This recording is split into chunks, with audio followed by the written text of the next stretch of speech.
Good morning students, ध्यान देंगे। आज हम आपको पढ़ाने जा रहे हैं परिवर्तनशील चल पूंजी पद्धति। ठीक है, ये मेथड है आपका।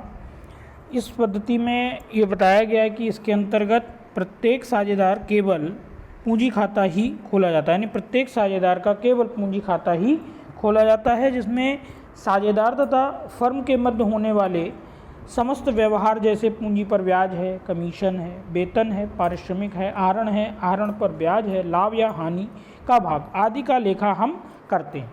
अतः साझेदार के समस्त व्यवहार पूंजी खाते में लिखे जाने के कारण उनकी पूंजी में समय समय पर परिवर्तन होता रहता है। कहने का सीधा सा मतलब है कि इसमें एक साझेदार का केवल पूंजी ही खाता ही खोला जाता है और जिसमें साझेदार और फर्म के मध्य जो भी लेन देन होते हैं, जैसे पूंजी पर ब्याज है, वेतन है, कमीशन है, पारिश्रमिक है, लाभ या हानि का भाग है, इन सब का लेखा केवल एक ही खाते में होता है, पूंजी खाते में। अतः इसीलिए जो समस्त व्यवहार पूंजी खाते में ही लिखे जाने के कारण इसमें पूंजी में वो समय समय पर परिवर्तन होता है। पहले आपने जो मेथड पढ़ा था उसमें पूंजी खाता अलग बनता था और करंट अकाउंट अलग बनता था, तो पूंजी खाते में ज़्यादा परिवर्तन नहीं होते थे, केवल 2 दशा में ही परिवर्तन होते थे। कब होते थे?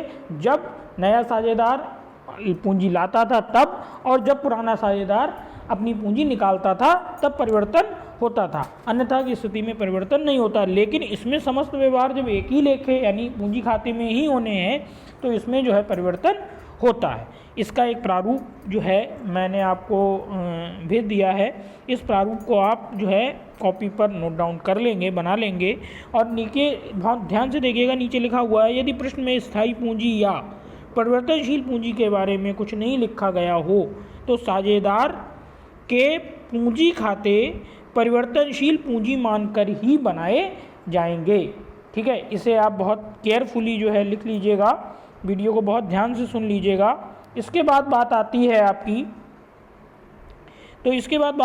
हमारी साझेदार का ऋण खाता। तो ऋण खाते में है क्या कि जब फर्म किसी साझेदार के ऋण यानी साझेदार से ऋण लेती है तो उस पर साझेदार के नाम से एक पृथक से ऋण खाता खोल देती है, यानी लोन का अकाउंट खोल देती है।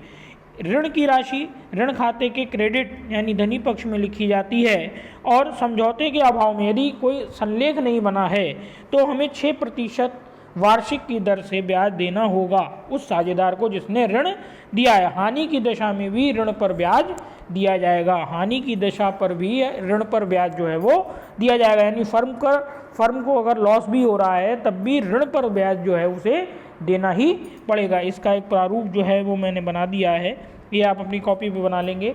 इसके साथ ही अगला एक आता है, थर्ड वो है साझेदार का आहरण खाता। तो आहरण क्या है? साझेदार व्यवसाय में क्या है, साझेदारों को कभी कभार निजी व्यय करने पड़ते हैं, उसके लिए उसे पूंजी वगैरह निकालनी पड़ती है, मतलब रुपए निकालने पड़ते हैं या फिर माल निकालना पड़ता है। तो अगर ऐसी कंडीशन है तो वो सुविधा की दृष्टि से क्या करते हैं कि आहरण का खाता उसका तिथिवार लेखा अलग से कर लेते हैं और वर्ष के अंत में इस खाते की राशि को हम क्या करते हैं, साझेदार के पूंजी खाते में या चालू खाते में हस्तांतरित कर देते हैं। ठीक है, बात समझ में आ गई? पूंजी खाते में या चालू खाते में इसको हम हस्तांतरित कर देते हैं। ठीक है, आज के लिए केवल इतना ही, आगे के लिए हम नेक्स्ट डे पर वीडियो भेजेंगे। तब तक के लिए धन्यवाद।